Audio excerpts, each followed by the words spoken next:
We're speaking with Rick Allen, drummer from Def Leppard. Rick, we're so looking forward to seeing you in D.C. a couple of times in the coming months. You're coming with Def Leppard July 2nd, playing the big concert. And then we're going to see you next weekend with the Rick Allen Angels and Icons exhibit. You're going to be appearing at a couple of different places, the Wentworth Gallery in Bethesda on Saturday, March 21st, noon to 3. Then you're going to head over to the Wentworth Gallery in McLean from 6 to 9. So tell us about the exhibit. I'm going to be a busy boy, eh? Yeah, absolutely. I just feel really blessed that, I'm able to express myself in a different way. I was always a little fearful of sharing either, my photography or, now I'm moving into painting, which is fantastic. But my wife is she says, you've got to go for it.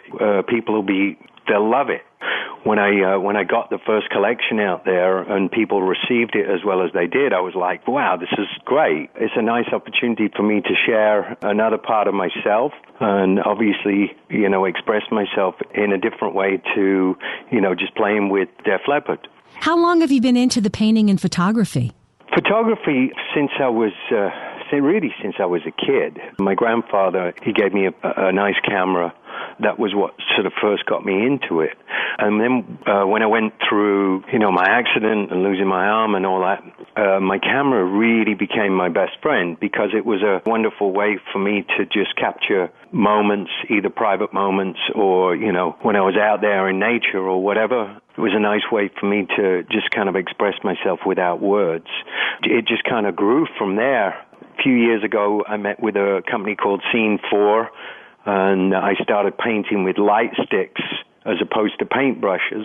And then I met with the Wentworth Gallery more recently, and they said, well, why don't you start doing one-off pieces, actually using, full paint on canvas as opposed to mixed media. And that's exactly what I did. People seem to really like it. So, I'm very happy. I can't wait to see your work. I've seen some pictures online, but I'm sure seeing it right there in front of me is going to be so much better. The event, I know, is for a great cause. You're raising money for the Warrior Resiliency Program. Can you tell us about your involvement with that?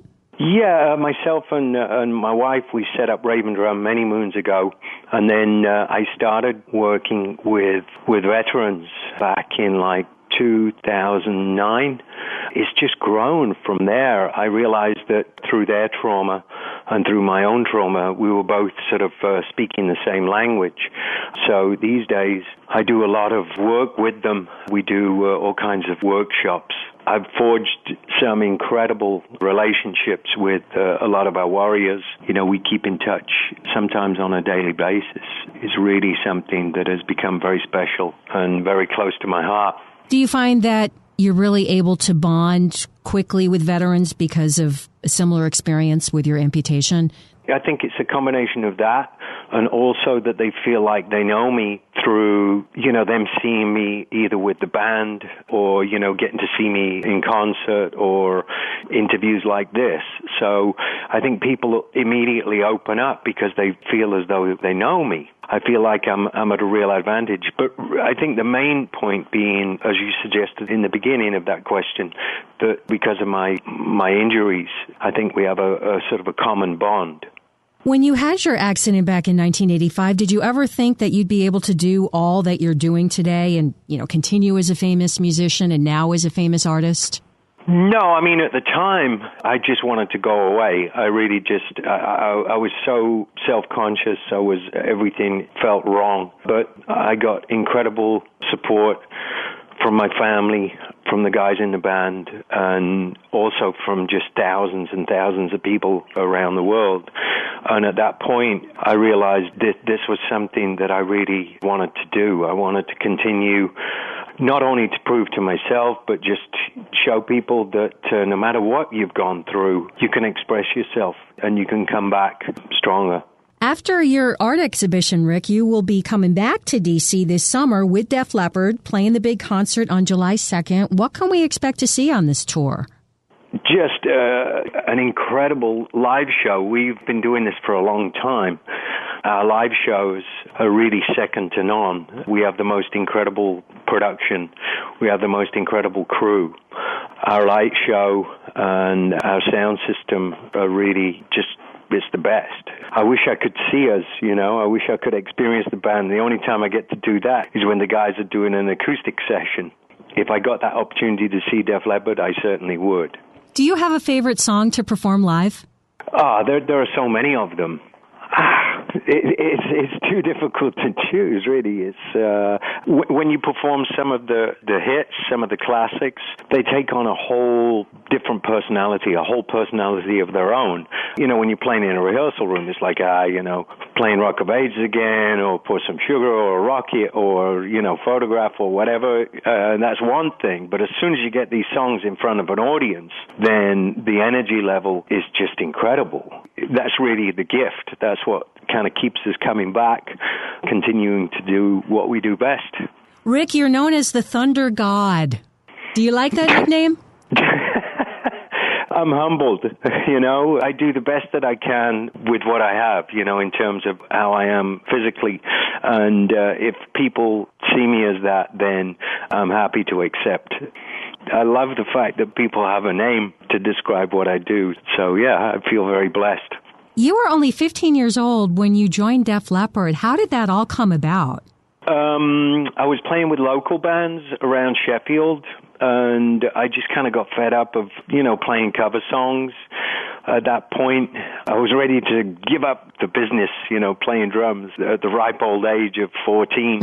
And then myself and my parents, we saw this piece in the local newspaper, and it said Leppard loses skins. They encouraged me to call and find out if I could get an audition. I went and met up with Joe and Steve at a local club, and then shortly after that, I got an audition. I was the last guy to go. In fact, the guy that lost his job came back. He wanted his job back. I said, no problem, I'll go last. So I learned the parts as well as I possibly could. At the end of the thing, I ended up getting the job, which, I've never really looked back. What's been the secret to the longevity of Def Leppard? Because you guys, after all these years, you are still filling huge venues when so many bands that came up at the same time you don't hear from at all. I think the fact that we're constantly writing new material, and I think the main thing really is the friendship. We've had a ton of ups and downs. Obviously, my situation, and with Steve Clark. So we've had many ups and downs, and at those times, it's then when you ask the question, well, why do we do this? And then you go, oh, yeah, because we like each other.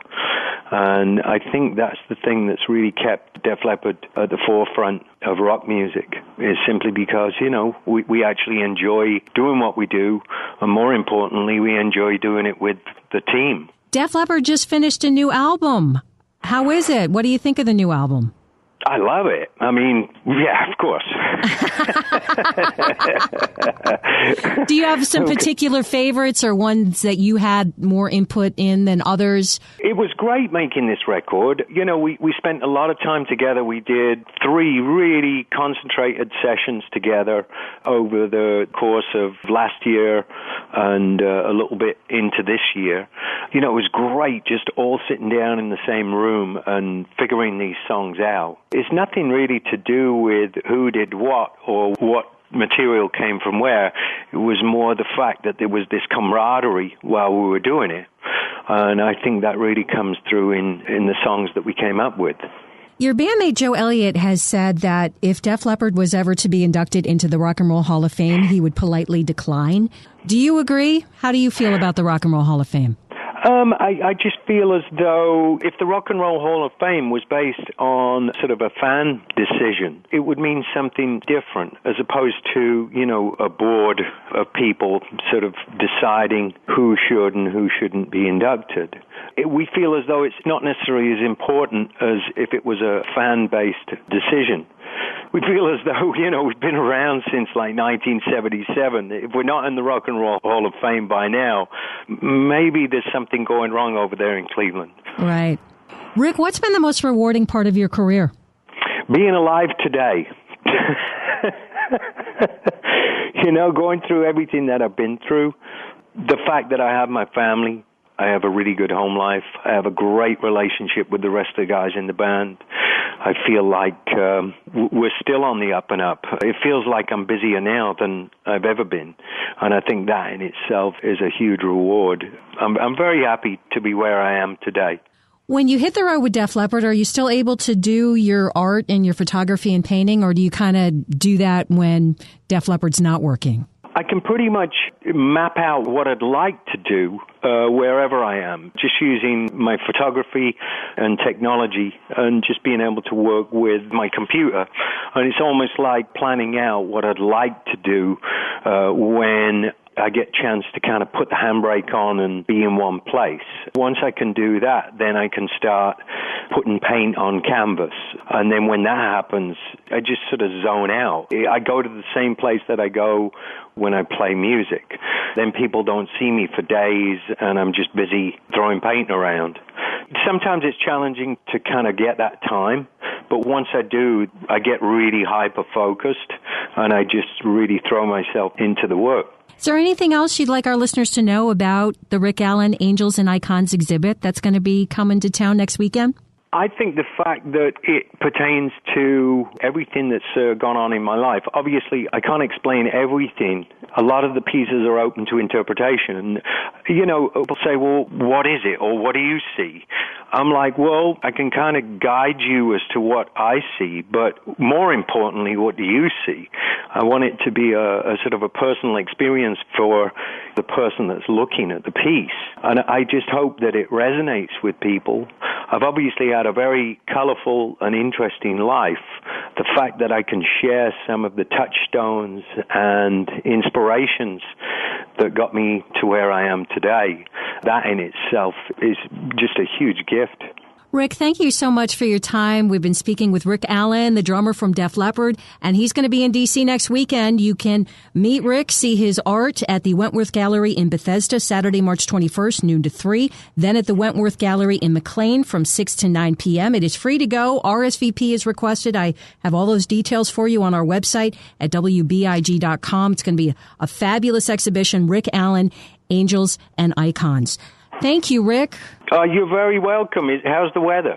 It's going to be a rainy weekend, but it should be better next weekend. So when you're here, we should have nice, warm weather for you. Oh, I look forward to that. I do love coming to D.C. Hopefully one of these days we'll get to see each other, all right? Absolutely. Stop by our studios anytime. Fantastic. Thank you very much. Thanks, Rick. Take care. All right. Bye-bye.